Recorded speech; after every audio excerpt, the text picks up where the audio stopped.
Sekretaris Jenderal NATO Jens Stoltenberg mengatakan akan menyetujui rencana untuk menyiagakan penuh 300.000 tentara NATO sebagai tanggapan atas invasi Rusia ke Ukraina. Keputusan tersebut nantinya akan disetujui dalam KTT di Madrid pekan ini.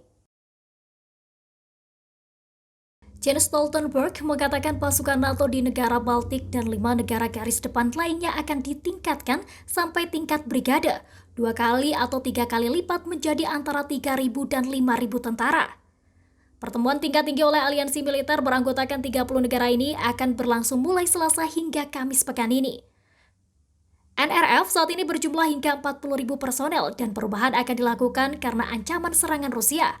Berdasarkan rencana tersebut, NATO juga akan memindahkan persediaan amunisi dan pasokan lainnya lebih jauh ke timur. NATO mempertahankan 8 kelompok pertempuran di seluruh Eropa Timur yang ditujukan sebagai pertahanan garis depan awal jika terjadi invasi Rusia. 4 di negara-negara Baltik dan Polandia, dan ini dilengkapi dengan pembentukan 4 lagi di Bulgaria, Hongaria, Rumania, dan Slovakia setelah serangan ke Ukraina.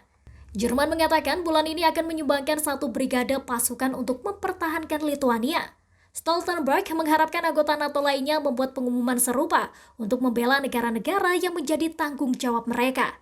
Inggris menyumbang sekitar 1.700 tentara ke kelompok pertempuran multinasional yang dipimpinnya di Estonia. 2 pekan lalu, Menteri Pertahanan Ben Wallace mengatakan akan mengirim ratusan tentara lagi untuk mendukung Estonia. Tetapi Stoltenberg mengatakan tidak akan ada modal satu ukuran untuk semua, menunjukkan bahwa tidak setiap kelompok pertempuran akan ditingkatkan menjadi ukuran brigade penuh. Kanada yang memimpin kelompok pertempuran di Latvia menyumbang 700 tentara, sementara Amerika Serikat bertanggung jawab atas Polandia.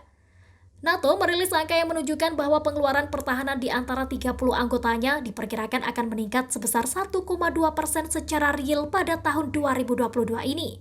Hal tersebut merupakan tingkat pertumbuhan paling lambat dalam 8 tahun pertumbuhan berturut-turut.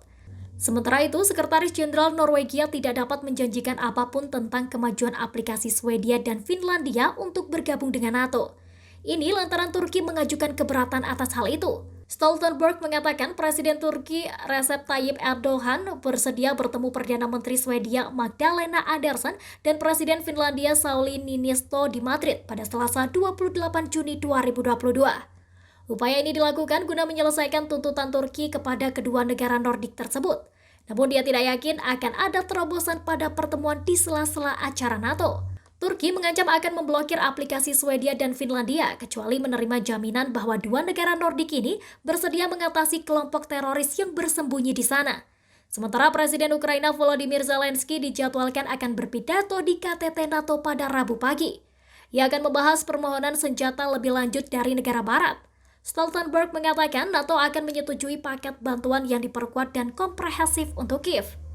Namun NATO sendiri hanya akan menawarkan bantuan senjata tidak mematikan agar aliansi tidak terseret langsung ke dalam konflik dengan Rusia. Di sisi lain, pasokan senjata canggih justru disediakan para anggotanya. Demikian informasi dari Tribun Jateng Update. Saksikan terus Tribun Jateng Update hanya di channel YouTube Tribun Jateng.